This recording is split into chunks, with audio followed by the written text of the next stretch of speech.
Hallo, Moje, Jode da. Herzlich willkommen auf meinem kleinen, bescheidenen Kanal. Ich bin der Leo, schön, dass ihr eingeschaltet habt.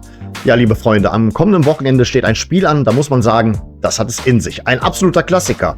2 Flüsse, 2 Diven, ein Drama.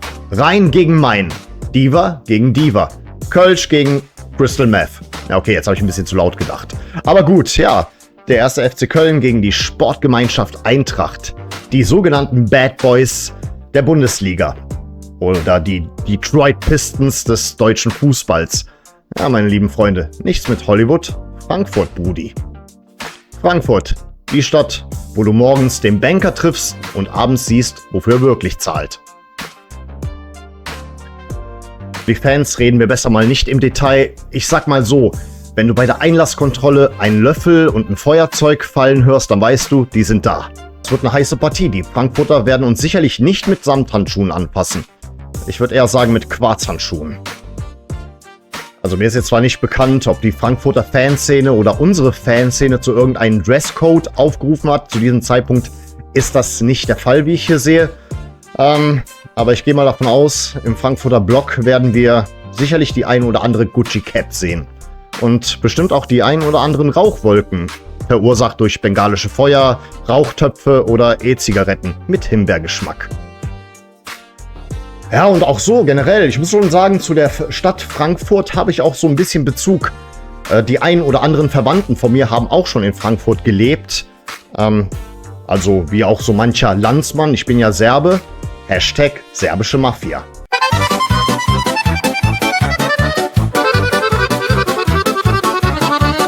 Aber gut, genug der Scherze. Wir wollen jetzt nicht so tun, als ob die Frankfurter alle crackrauchende Tallerhorns sind. Das ist eine Mannschaft, wo ich ganz klar sage, die nehme ich ernst, und auch ein Verein, wo ich sage, die sind so ein bisschen ein Vorbild für mich, so wie es beim FC irgendwann mal hoffentlich läuft.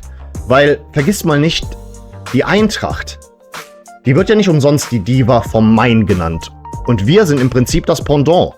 Wir sind die Diva vom Rhein. Die haben genauso ein Chaos hinter sich wie wir. Die jüngere Generation ist sich dessen auch gar nicht so bewusst, was da eigentlich für ein Chaos bei der Eintracht früher geherrscht hat. Was das wirklich für ein Chaosverein gewesen ist. Abstiege haben sie erlebt und auch Misswirtschaft. Alles haben sie schon durchgehabt, genauso wie wir. Dasselbe wie wir, nur halt, da hast du halt irgendwann mal so diese Turnaround-Saison. Alle sagen immer, ja, 2018 war die Turnaround-Saison. Ich denke, das war irgendwie deutlich früher. Also 2018, als sie den DFB-Pokal gewonnen haben. Das soll so die Turnaround-Saison gewesen sein. Aber ich muss sagen, es gab dann auch die ein oder anderen Phasen, wo sie sich halt für den UEFA Cup qualifiziert haben und das komplett genossen haben. Also die ganze Fanszene wurde mobilisiert. Die haben die Gästeblöcke gefüllt. So ähnlich wie wir das ja machen, wenn wir mal ausnahmsweise ja die 2-mal europäisch spielen. Ihr wisst schon, was ich meine. die kleinen Ausnahmen zwischendurch. Aber das war so das Ganze, was es eingeleitet hat. Und jetzt seht ihr, die spielen Champions League. Die haben zwischendurch den UEFA Cup gewonnen. Nicht nur den DFB-Pokal, sogar auch den UEFA Cup. Und sogar einer unserer Spieler war Teil davon. 3 Spieler hat Ragnar Ache in dieser Saison gespielt, als sie 2022 den UEFA Cup gewonnen haben. Liebe Freunde, ihr könnt ruhig die Finger von der Tastatur lassen. Ich weiß ganz genau, dass der UEFA Cup heute Europa League heißt. Aber es ist immer noch derselbe Pokal. Und ich bin halt ein Traditionalist.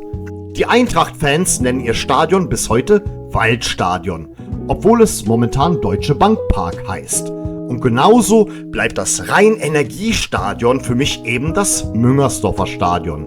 Und nach demselben Prinzip bleibt die Europa League für mich einfach der UEFA Cup. Ganz simpel. Und wer jetzt meinte, er müsste mich sofort korrigieren, so nach dem Motto, Leo, das heißt jetzt aber Europa League, dem muss ich sagen, erwischt! Du hast sofort geschrieben, ohne das ganze Video zu gucken. Ich bin dementsprechend auch gespannt, ob Ragnar Ache diesmal dann von Anfang an spielt. Ich würde es begrüßen, weil die beiden Partien, die ich jetzt noch in Erinnerung habe, wo er von Anfang an gespielt hat, die waren ja recht erfolgreich. Also von daher, ich würde es begrüßen. Ich denke mal zwar nicht, dass er da irgendwie verbrannte Erde hinterlassen hat in Frankfurt. Hat halt nicht sollen sein, aber vielleicht gibt ihm das nochmal eine zusätzliche Motivation. Ja. Aktuell läuft es ja bei den Frankfurtern richtig gut, mal abgesehen davon, dass sie halt das Privileg mal wieder haben, Champions League zu spielen. Aktuell Platz 7. Etwas durchwachsener Start, viele Gegentore, aber auch viele Tore geschossen. Wenn ich so hier sehe, die aktuellen Torjäger sind Jonathan Burkhardt mit 6 Toren, Can Uzun mit 5 Toren und da ist noch ein alter Bekannter dabei, Ritsu Doğan mit 3 Toren. Zuletzt hat er gegen Mainz 05 sich den goldenen Schuss gesetzt. Ich meine den goldenen Schuss, den goldenen Treffer erzielt. Halt das 1:0, ihr wisst schon, was ich meine. Und auch gegen uns, wo er noch für Freiburg gespielt hat, da habe ich noch eine Partie in Erinnerung, wo er auch für den Siegtreffer gesorgt hat. Deswegen, mein Hauptaugenmerk liegt an diesem Wochenende auf diesen Spieler. Ja, bin mal gespannt, ob diesmal auch der VAR eingreift. Ja, VAR, Video Assistant Referee. Für alle, die sich mit der Abkürzung noch nicht beschäftigt haben. In Frankfurt steht VAR für Verbrechen automatisch registriert. Aber trotzdem, ich habe großen Respekt vor diesem Verein. Die sind so ungefähr so mein Vorbild, wie es beim FC laufen könnte. Da brauchst du nur diese eine Turnaround-Saison, brauchst du nur einmal wirklich gut international zu spielen. Vielleicht nicht unbedingt das Ding zu gewinnen, so utopisch denke ich nicht. Aber ja, die haben wirklich sehr akribisch gearbeitet zuletzt in Frankfurt. Also, ja, ich hoffe doch mal, dass wir den Karren aus dem Dreck ziehen irgendwann einmal. Also komplett und konstant, so ähnlich wie Frankfurt das gemacht hat. Wir sind uns ähnlicher, als wir es manchmal zugeben möchten. Und auch unsere Fanszenen sind genauso fanatisch. Und zwar schon deutlich länger als nur einen kurzen Zeitraum. Bei Frankfurt ist es ja genauso. Die Fans von denen sind halt schon lange so drauf nach dem Motto, mich interessiert das gar nicht, auf was für einen Tabellenplatz die stehen. Ich liebe einfach meine Eintracht. Und so ähnlich ist es auch beim FC. Und deswegen halt, ja, ich hoffe doch mal, dass es irgendwann mal so ähnlich läuft, weil die sind so mein Hoffnungsschimmer. Da brauchst du nur einmal richtig vernünftig arbeiten und du kannst den Verein wieder zu einem richtigen Top-Verein machen. Und das sind sie auch aktuell.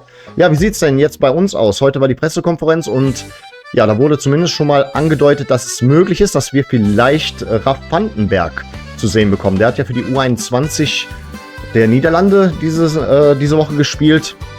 60 Minuten. Die haben zwar gegen Israel verloren, 3:1, wenn ich das richtig gesehen habe. Aber nun ja, es ist ein bisschen so ein schweres, so eine schwere Sache bei uns in der Innenverteidigung und naja, mal gucken. Vielleicht ist er doch mein Heilsbringer für die große Baustelle. Eventuell ist auch Jan Thielmann dabei. Das ist nicht auszuschließen. Auf jeden Fall scheint er wieder fit zu sein. Und ja, wenn er gespielt hat diese Saison, dann sah es doch immer ziemlich gut bei uns aus. Nichtsdestotrotz, ich weiß, wir haben zuletzt gegen die Eintracht richtig gut ausgesehen. Fast alle Spiele gewonnen in den letzten Jahren. Oder eigentlich auch am Stück. Trotzdem, ihr wisst, ich übe mich gerne in Bescheidenheit und habe insbesondere vor so einem Gegner wie der Eintracht einen heiden Respekt. Ich tippe ja generell das Spiel. Für alle, die hier neu sind. Allerdings, ich bin mir unsicher. Und wenn ich mir unsicher bin, dann werfe ich die Münze. Ähnlich wie beim Münzwurf von Rotterdam. Von daher spielen wir heute wieder Geiß oder Bock. Und jetzt ist es wieder soweit. Der Moment der Wahrheit. Geiß oder Bock. Der Spieltagstipp für den ersten FC Köln. Wird es der glorreiche Geiß, der uns hoffen lässt? Oder der berüchtigte Bock? Geiß. Manchmal ist die Münze gnädig. Und manchmal, naja. Ach, leck mich doch am Arsch, Mann. Also denn, ohne es unnötig kompliziert zu machen. Dieses Mal geht es um Sieg oder Unentschieden. Für den FC natürlich. Deswegen, fällt die Münze auf diese Seite, ist es der Geiß. Dann gewinnen wir. Fällt die Münze auf diese Seite, ist es der Bock. Und wir spielen diesmal nur unentschieden. Weil ich wage nicht an eine Niederlage zu glauben dieses Mal, ehrlich gesagt.